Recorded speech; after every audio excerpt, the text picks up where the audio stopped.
Un vœu est quelque chose que vous aimeriez avoir, un objectif est quelque chose que vous avez décidé d'avoir, et le moment de la décision fait toute la différence. Un vœu flotte dans l'air, une pensée abstraite, un désir qui peut ou non se réaliser.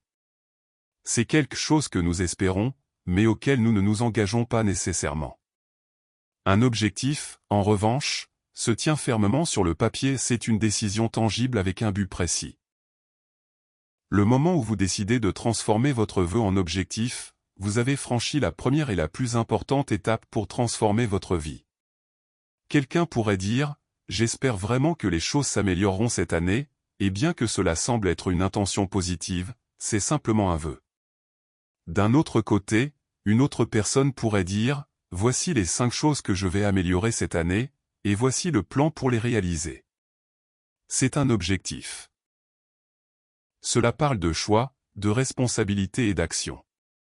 Le premier parle de chance, l'idée que les choses vont s'améliorer d'elles-mêmes. Le second parle de choix, la prise de conscience puissante que nous avons le pouvoir de déterminer notre avenir. Lorsque vous passez du vœu à la fixation d'objectifs, vous arrêtez de compter sur l'espoir et commencez à accepter la responsabilité de votre direction. Vous arrêtez d'attendre que le vent souffle dans la bonne direction et commencez à ajuster vos voiles. Les personnes qui construisent de grandes vies, celles qui réussissent, qui inspirent, qui dirigent commencent de la même manière. Elles l'écrivent. Elles le rendent clair. Elles définissent exactement ce qu'elles veulent et quand elles ont l'intention de l'obtenir. Ce n'est pas suffisant de dire « je veux plus d'argent ». Il faut être précis, combien de plus ? Pour quand ? Pour quelle raison ? L'esprit ne peut pas agir sur de l'imprécis. Il peut seulement agir sur des éléments spécifiques. Lorsque vous clarifiez votre objectif, vous alignez vos pensées et vos actions pour l'atteindre. Plus votre objectif est clair, plus vos efforts seront concentrés.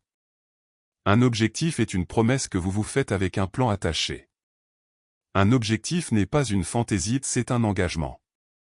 Les vœux peuvent sembler agréables. Ils viennent souvent avec la croyance que les choses s'amélioreront d'elles-mêmes. Les objectifs, en revanche, ont du muscle. Les objectifs vivent dans les calendriers et sont soutenus par des habitudes. Ils sont alimentés par les décisions que vous prenez, jour après jour, année après année. Lorsque vous comprenez réellement la différence entre les vœux et les objectifs, vous commencez à vous séparer de la foule. J'ai appris il y a longtemps que l'univers répond à la clarté. Si vous ne décidez pas ce que vous voulez, la vie vous remettra les restes. Mais lorsque vous décidez, lorsque vous vous engagez, ce n'est pas par magie mais par magnétisme que les choses commencent à s'aligner. Les gens, les opportunités et les idées commencent à apparaître. Vous ne les attirerez pas en restant là, dans l'attente que la chance frappe. Vous les attirez en étant clair sur ce que vous voulez et où vous allez. Prenez une soirée tranquille bientôt et asseyez-vous avec un stylo et un papier. Demandez-vous ce que vous voulez vraiment, pas ce que les autres attendent, pas ce qui semble impressionnant, mais ce qui compte vraiment pour vous. Écrivez-le. Capturez-le. Rendez-le visible. Ne le laissez pas flotter dans votre esprit comme de la brume. C'est là que tout commence. Le voyage du succès commence par la clarté. Vous ne pouvez pas diriger ce que vous n'avez pas défini. Vous ne pouvez pas terminer ce que vous n'avez pas commencé.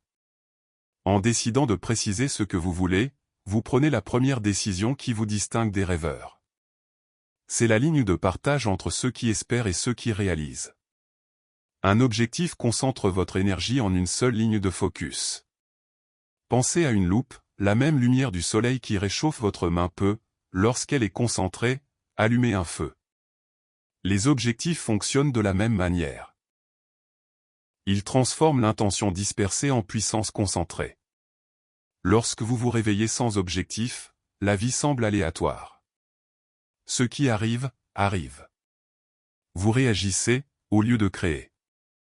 Mais lorsque vous vous réveillez avec un objectif, vous avez une raison de bouger, de planifier, de mesurer et d'améliorer. Vous commencez à vivre avec un but, et c'est alors que vous cessez de compter les heures et commencez à faire en sorte que les heures comptent. Une personne avec des objectifs est comme un navire avec une destination. Les vents peuvent changer, les marées peuvent vous attirer, mais le capitaine ajuste son cap et reste sur la bonne voie. Sans destination, n'importe quel vent fera l'affaire, et chaque vague deviendra une menace. L'océan n'a pas changé, mais le navire n'a jamais décidé où il allait. Lorsque vous définissez vos objectifs, vous prenez le contrôle de votre temps.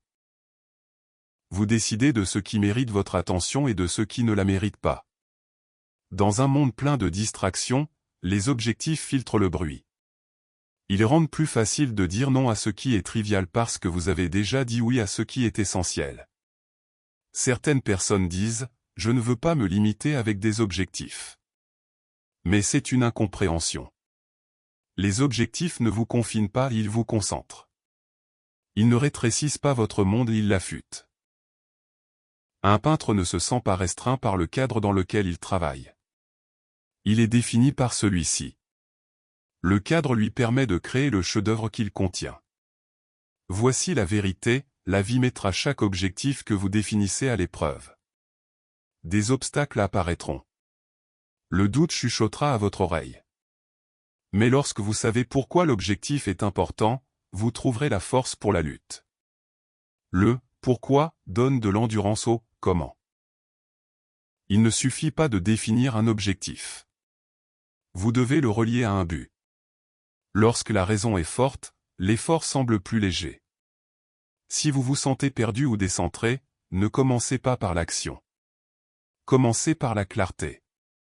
Réécrivez l'objectif. Rappelez-vous ce qu'il signifie. La vision renouvelle la discipline. Lorsque l'esprit voit clairement la destination, il cherche naturellement le chemin pour y parvenir.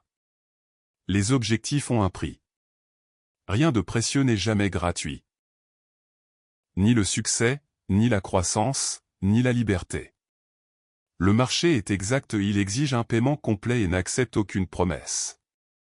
Vous ne pouvez pas le tromper avec des mots, et vous ne pouvez pas l'impressionner avec des excuses. Vous payez à l'avance, avec de la discipline, ou vous payez plus tard, avec des regrets. Chaque objectif pose la même question, que êtes-vous prêt à sacrifier pour l'obtenir? Le temps, le confort, la routine, quelque chose doit être échangé. Plus le rêve est grand, plus le coût est élevé. C'est la loi de la vie. La plupart des gens veulent les récompenses mais ne veulent pas la responsabilité qui les mérite. Ils veulent le trophée sans l'entraînement, les applaudissements sans l'effort. Mais chaque prix a un coût. C'est le prix du progrès. C'est faire ce qui doit être fait, que vous en ayez envie ou non. C'est la différence entre souhaiter et réaliser. Vous n'avez pas besoin d'aimer la discipline. Vous devez simplement la respecter. Parce que la discipline rapporte, et les regrets coûtent. Les raccourcis promettent de la vitesse, mais livrent des contretemps. Ils murmurent la facilité mais conduisent à l'érosion. Chaque raccourci semble un cadeau au départ, moins de temps, moins de travail, moins de sacrifices. Mais en réalité, c'est un voleur. Il vole l'apprentissage, affaiblit la discipline et déprécie le succès. Le danger des raccourcis est qu'ils échangent ce qui est durable contre ce qui est immédiat. Les gens recherchent la solution rapide, le secret, la formule magique. Ils veulent la récompense sans l'affinement, mais rien de durable n'est jamais construit rapidement.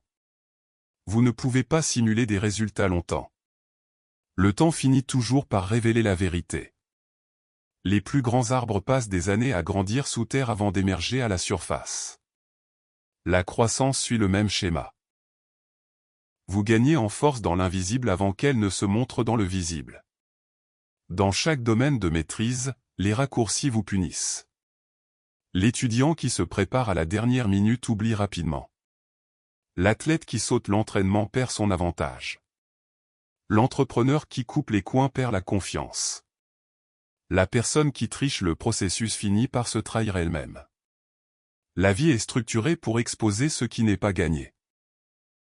La mentalité des raccourcis tue la croissance car elle déplace l'attention de l'excellence vers l'expédit. Quand l'objectif devient de finir vite plutôt que de finir correctement, les normes baissent et les progrès deviennent vides. Ce qui est construit sur des raccourcis ne peut durer car il n'a pas de fondation. Vous pouvez simuler des résultats pendant une saison, mais le temps finit toujours par révéler la vérité. Vous ne pouvez pas sauter le processus et espérer conserver le succès pour toujours. Alors, le défi est d'arrêter de chercher des raccourcis. Il s'agit de prendre le chemin complet, d'apprendre les leçons, d'affiner votre approche et, en fin de compte, de devenir le genre de personne qui peut gérer le succès que vous poursuivez.